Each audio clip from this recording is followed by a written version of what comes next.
I know you've let me tell you what he understands today. Okay. He ain't running shit. He ain't running shit. He ain't running shit. Ladies and gentlemen, breaking news. Shedeur Sanders, son of Coach Prime and heir to Colorado hype machine, was not drafted until the 5th round this year in the NFL draft, 144th pick. I know. I'm as shocked as Don Lemon at a Trump rally. How could this possibly happen? Oh, no. The media told us he was the second coming of Tom Brady. If Tom Brady wore Gucci sunglasses instead of spending time, throwing the football. Guys, the more and more I look into this situation and the more information I pull on it, I've kind of come to my own conclusion, and we will get to that in a moment. But first, let's check out legendary Chris Carter talking about Shedeur Sanders. Let's get it. So what happened with Shedeur Sanders? Well, a number of things happened. The number one thing that didn't happen was there was not a collusion message with the NFL owners. Okay. What? Okay. A lot of people think that. Because they wouldn't be able to keep a secret like that. And so they might do it, but they couldn't shut up about it.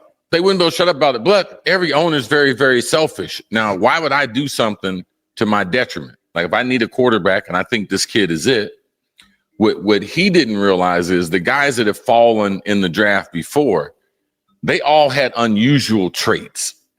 Like they had some superstar qualities to them. Now, some other things happened that made them fall, but Shedeur and his family, they overplayed their hand. Them thinking that he was in the same evaluation mode as Eli Manning, they didn't play that right. Them trying to narrow the teams that he was going to go to, that didn't do right. Not working out the combine, that wasn't the right thing.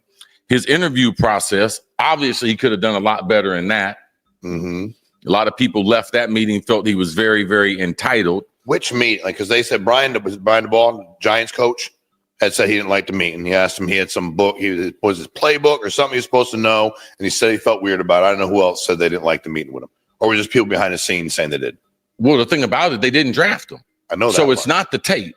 And he likes guys to be a little more open before he lets it go. And he doesn't have a big time arm. He's not a big guy. He's not overly athletic. Mm-hmm. So his measurables are not, say, first round measurables. But he played football like a first rounder. But his tape is first round tape. But his measurables are not first round measurables. Well, you don't play football all the time. You're a human being the rest of the time. And how you're going to be in the locker room, how he already came up with this line of merchandise, legendary, like he's already calling himself legendary. All those things are problems. Right now, he's working check to check, man. Like he's not going to get a big signing bonus. There's not going to be a big guarantee. Any day they want to get rid of him in the week, they can get rid of him. Don't we think Shedeur is smart enough to know he's not at Jackson State and he's not at Colorado? No. You don't think so? I listened to too many of his answers. I saw too many of the outtakes. I saw too many times he was working out with other players, and he said things that I thought were highly questionable for my franchise quarterback. So like what? When he was working out with Cam Ward, him and Cam Ward, the number one pick. Yeah. Hey, man, you want to cut a rap video together? No, I want to be known as a football player. And he's like, what do you do for fun? He's like, I play football. Like, why wouldn't you sit down with people? And something these kids never understand. Even if you're a top 10 pick, you're in the NFL for a long time. Yeah. So your interview, your tape, people in the room that see you, someone can like you in the room. They might not draft you 5-10 years later, man. You're looking for a guy, you're looking to trade, and they remember your interview. Yes. The interview you had. It's a small world. This whole thing with Deion and the media and everything, like it's out of control. Like it did not help him. It helped him make money in college because he got followers, but it actually hurt him as far as him getting a job as an NFL quarterback. You mean as Shedeur, his social media stuff with Shedeur? Yes. It hurt him. Yeah. What else hurt him? I know you've let me tell you what he understands today. Okay.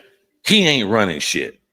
Okay. Yeah. Let me tell you what, they taught him a great lesson. Okay. Like you don't have this figured out. Your dad don't have this figured out. All right, guys, let's break this down because here on the Nick Jaffa podcast, we don't worship hype. We question it. And guys, when ESPN gives you a 24/7 highlight reel of one player and then acts very shocked, when he goes undrafted, we got to ask over here, was this ever about football? Or was it about clicks, culture, and celebrity? Look, guys, I completely get it. Shedeur has talent, okay? But this is not the TikTok draft. This is not the TikTok draft, guys. This is the NFL draft, where grown men who grind through real adversity, not just Instagram filters, and get a shot based on performance and not press conferences. But guys, in today's culture, hype is greater than hustle. Style is greater than stats. And if you dare suggest that Sanders might not be NFL ready, you're suddenly a villain in a Twitter thread. But you know what, guys? I'm fine with being that, because I have been on the side the entire time. I don't think he's ready for the NFL draft. And CC dropped a lot of, knowledge on us in that video previously. So, and I know people are going to say, he's a victim of racism. He's a symbol of excellence. He should have been picked on potential alone. Right. Because nothing says earn it like demanding a roster spot before proving it on the field in the NFL, guys. Welcome to the NFL. I hope Shedeur Sanders understands. For him, it means not for likes. Guys, let's be real. Skipping the Senior Bowl, bad idea. Declining to do the combine drills, bad idea. That's like applying for a job and not showing up for the interview. That's exactly what that is. Because you know your worth. I'm not showing up to this interview because I know my worth.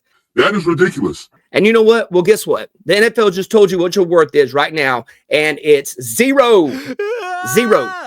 Guys, I'm not rooting against the kid, but I am rooting for reality. And reality says work ethic, humility, accountability still matter more than followers or flashy watches. But hey, guys, there's always next year. And until then, Shedeur can keep flexing for the gram. And the rest of us will keep watching guys in the NFL that actually want to compete and not make rap videos. Guys, that is the play-by-play here from your favorite non-woke common sense coach on the couch, Nick Driver. Guys, please like, comment, and subscribe to this channel. Tell ESPN to calm down. And Shedeur, if you're listening, put down the Louis Vuitton and pick up a playbook, my man. I'm rooting for you. God, guts, and grit. And no draft picks for divas. See you guys later. Peace out. Oh, yeah.